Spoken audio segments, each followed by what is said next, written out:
चार बड़े फिक्सिंग के पॉइंट पकड़े गए हैं दोस्तों। फाइनल जो मैच था, सबसे पहले मुबारक हो इंडिया, लेकिन चार ऐसे पॉइंट पर बेनकाब कर दिया है आपको। दोस्तों वन बाय वन रखूंगा लॉजिक के साथ।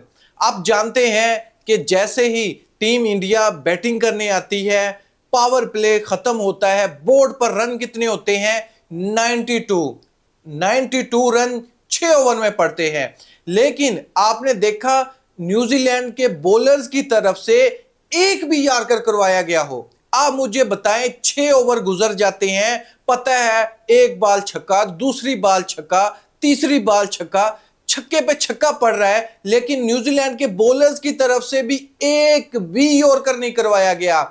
जसप्रीत बुमराह वहीं पर, यकीन करो स्टार्टिंग से जसप्रीत बुमराह को तो छक्का ही नहीं पड़ा फाइनल में। अगर एक बाल पे भी छक्का उसको पड़ जाए, अगली सारी की सारी बाल ऐसे ऐसे करके वो यार्कर आकर मार के चला जाता है। लेकिन ये फिक्सिंग का मेन पॉइंट है कि जानबूझकर स्कोर न्यूजीलैंड के बॉलर्स खा रहे थे। क्या उनका दिमाग खराब था कि आप सिंगल यॉर्कर भी नहीं करवा सकते? जानबूझकर उनको बैट पर बॉल करवा रहे थे, हाथ खोलने का मौका दे रहे थे। एक बार भी आपने उनके सर पर नहीं मारी, एक बार आपने उसके पांव पर नहीं बॉल मारी, ताकि ये स्कोर 92 जो पावर प्ले में बना है, ये स्कोर ना बनता। पावर प्ले में 92 थे।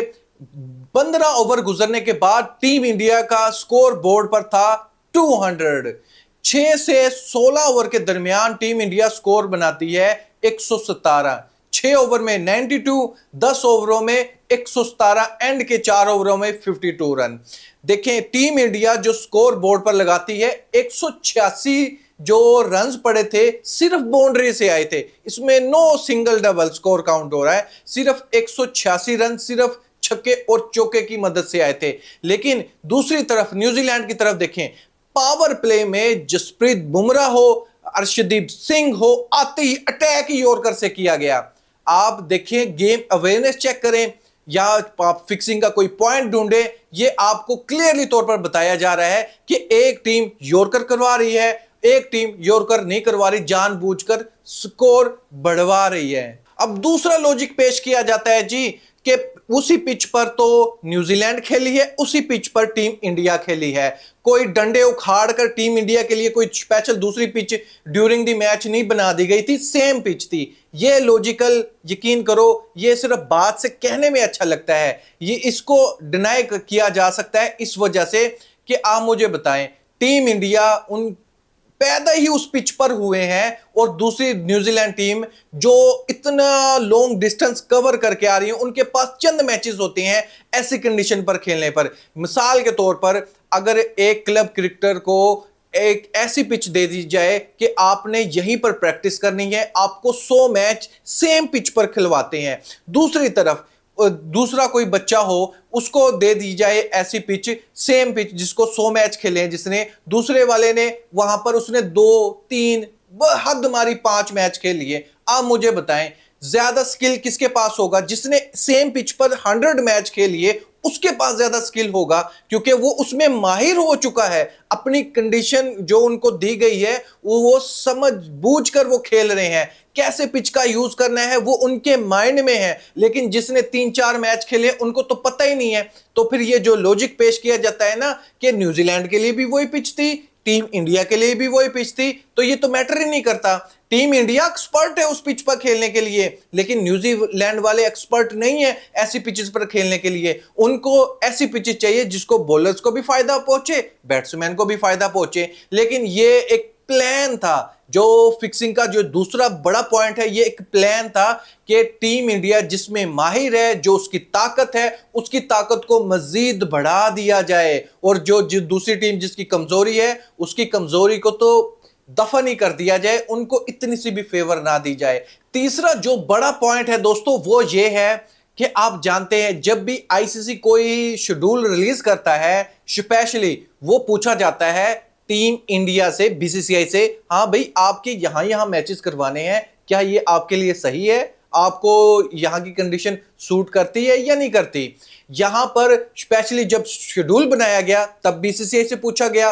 और सबसे बड़ी बात, पहले से ही अंपायर्स डिसाइड कर दिए जाते हैं कि भाई ये वाला अंपायर्स टीम इंडिया के लिए है, बाकी जितने भी अंपायर्स हैं वो दूसरी टीम्स के लिए हैं। 95% सेम अंपायर्स आईसीसी के इवेंट में टीम इंडिया के हक में आते हैं। बाकी कभी किसी के कोई अंपायर आकर अंपायरी कर रहा है, कोई पता ही नहीं होता किसी को, लेकिन स्पेशली टीम इंडिया को यह पता होता है कि हमारे टाइम पर ये वाला अंपायर आकर अंपायरिंग करेगा, ये टीवी अंपायर होगा, ये फील्ड अंपायर होगा। उनको सारा प्लान दे दिया जाता है। तो आप ये बताओ, ये फिक्सिंग के जुमरे में आएगा या नहीं आएगा?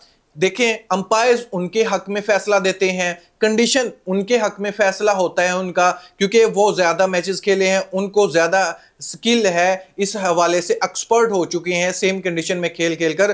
क्राउड उनका खुद का होता है, यानी आईसीसी को यकीन करो, जो player of the tournament team India के प्लेयर को जो दिया गया है, प्लेयर का नहीं बनता था, ये बनता था आईसीसी का टूर्नामेंट का जो अवार्ड दिया जाता है, यह बनता था जे शाह का। जे शाह को यह अवार्ड मिलना चाहिए था, क्योंकि जो उसने स्क्रिप्ट लिखी है ऐसी कोई भी स्क्रिप्ट नहीं लिख सकता। ये जो अवार्ड बनता था, ये प्लेयर ऑफ द टूर्नामेंट का, ये जे शाह को देना चाहिए था, क्योंकि उसने जो प्लानिंग की है ऐसी कोई भी प्लानिंग नहीं कर सकता। हमारे मैचेस कहां पर होंगे ये वो पहले से डिसाइड कर लेते थे। जैसे फॉर एग्जांपल, जैसे यूएसए के अगेंस्ट इनका मैच हुआ था, नेदरलैंड के अगेंस्ट इनका जो मैच हुआ था, ये फंस गए थे, वहां पर जीत गए थे, लेकिन एक बार इनको ऐसा फील हुआ कि यार ये गेम हमारे हाथ से जा रही है। बाद में एक मैच में यूएसए के अगेंस्ट सूर्य कुमार यादव इनको बचा गया एंड पर, वो कैचेस ड्रॉप होने पर, नहीं तो ये पहले मैच ही हार जाते। लेकिन बाद में इनको रियलाइज हुआ कि यार हम तो गलत पिचेस बना रहे हैं, हमें तो ऐसी पिचेस बनाने चाहिए जो हम बरसों से खेल रहे हैं, जिस पिच पर आईपीएल के मैचेस जिस पिचेस पर होते हैं, हम बायलैटरल सीरीज जिस पिचेस पर खेलते हैं, ऐसी पिचेस बनानी चाहिए। ये इतना बड़ा डिफरेंस क्या है दोस्तों? ये फिक्सिंग नहीं है तो क्या है? ये आप इसको फिक्सिंग के जुमरे में ले जा सकते हो, क्योंकि अपनी मर्जी के जब डिसीजन होते हैं उसी को फिक्सिंग कहा जाता है कि भाई ये मैं जो काम कर रहा हूं ये मेरी मर्जी से होगा। बॉलर अगर कोई वाइड फेंक रहा है, अगर कोई यॉर्कर नहीं मार रहा, जानबूझकर छक्के खा रहा है, तो ये भी तो फिक्सिंग है। अगर पिच अपनी मर्जी से बनाएंगे ये भी फिक्सिंग है। अंपायर्स अपनी मर्जी के वहां पर खड़े करेंगे तो ये भी फिक्सिंग है। तो किस किस जगह पर ये डिफेंड करेंगे? दूसरी टीम को सेम स्कोर बनाने के लिए 2 मैचेस का सहारा लेना पड़ता है। जो ऑलरेडी ऐसे सेम कंडीशन पर खेल रहे होंगे वो तो एक ही मैच में बना जाएंगे। यानी इस T20 वर्ल्ड कप में टीम इंडिया ने 3 बार 250 से ऊपर रन्स लगाए हैं। यानी किसी और टीम ने ऐसा करके नहीं दिखाया, सिर्फ टीम इंडिया ने करके दिखाया। वेस्ट इंडीज ने एक बार कर दिया जिम्बाब्वे के अगेंस्ट, बाद में उनका भी तुक्का नहीं चला।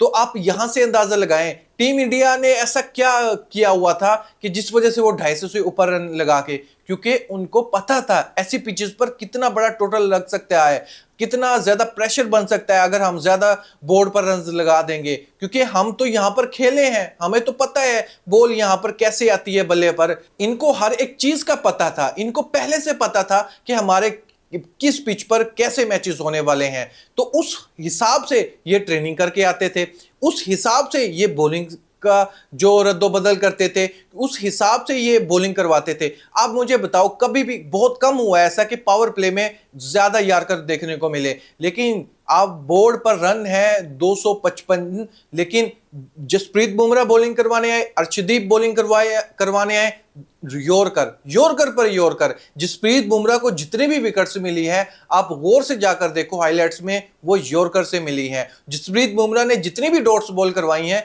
यॉर्कर से उसने डॉट्स बॉल करवाई हैं। इतना वो खतरनाक यॉर्कर मारता है वो। मैं मानता हूं उसकी स्ट्रेंथ है यॉर्कर, लेकिन पहले ही ओवर में पहली बॉल पर यॉर्कर, यानी उनको हाथ खोलने का मौका नहीं दिया जा रहा। और खुद क्या किया न्यूजीलैंड के बॉलर्स ने, एक भी पावर प्ले में पूरे गेम में छोड़ो, आपने कितने यॉर्कर देखे हैं? किसी जगह पर भी नहीं, जानबूझकर बल्ले पर बनाकर बॉल दे रहे हैं, और वो भी ऐसे लप्पे घुमा रहे हैं और बॉल बाउंड्री के पार ही जा रही है। दोस्तों लास्ट में मैं आपको ओपिनियन जानना चाहता हूं, क्या आपको लगता है डिफेंड किया जाता है, टीम इंडिया की परफॉर्मेंस वाकई बहुत अच्छी है, लेकिन जो सवाल उठ रहे हैं मीडिया पर कि इतनी इतनी बड़ी बातें हो रही हैं, ये जो 4 बड़े रीजन सामने आए हैं, इनके हवाले से आपका क्या कहना है? क्योंकि न्यूजीलैंड वो ऐसी पिचेस पर खेला नहीं है। अब ये ब्लेम डाल देना कि न्यूजीलैंड के लिए भी सेम पिच थी, टीम इंडिया के लिए भी सेम पिच थी, सेम पिच कैसे रही भाई? वो 100 मैचेस वहां पर खेल चुके हैं, न्यूजीलैंड को 1-2 मैच खेलने का मौका मिलता है। आप नवीबिया के कप्तान के स्टेटमेंट चेक करें कि आईसीसी ने हमें डे में प्रैक्टिस करने का मौका दिया, जबकि टीम इंडिया को लाइट्स में प्रैक्टिस करने का मौका दिया। हमारे पास इतना पैसा नहीं है ताकि हम भी फ्लड लाइट्स में प्रैक्टिस कर सकें, तो हमने रिक्वेस्ट की, हमारी रिक्वेस्ट को रिजेक्ट कर दिया। टीम इंडिया 2-2 बार प्रैक्टिस कर जाए फ्लड लाइट्स में, लेकिन हमें एक बार भी ना मौका दिया जाए। तो इसके पीछे क्या रीजन है? ये साफ पता चल रहा है कि एक प्लानिंग है, एक स्क्रिप्ट पहले से लिख दी गई है। अगर कोई स्क्रिप्ट भी गलत हो जाए, उसको टूर्नामेंट को चलते चलते ही चेंज कर दिया जाता है। जैसे यूएसए के अगेंस्ट कुछ और पिच थी, पता चला कि ये टीम इंडिया तो बाहर होने वाली है, दूसरे टीम पर ये डिपेंड कर चुकी है, तो क्यों ना हम इसको इसमें ट्विस्ट लेकर आया जाए, आईपीएल वाली पिचेस बना दी जाए। अंपायर्स अपने होते हैं, हर जगह पर क्या कुछ हुआ इस टूर्नामेंट में आप जानते हैं। आप इस पर क्या सोचते हैं? अपनी राय कमेंट बॉक्स में मुझे जरूर बताइएगा। ये जो मीडिया पर आवाज उठ रही है, क्या ये गलत है, टीम इंडिया सही है? आप अपनी राय कमेंट बॉक्स में जरूर बताएं। Thank you, Allah Hafiz.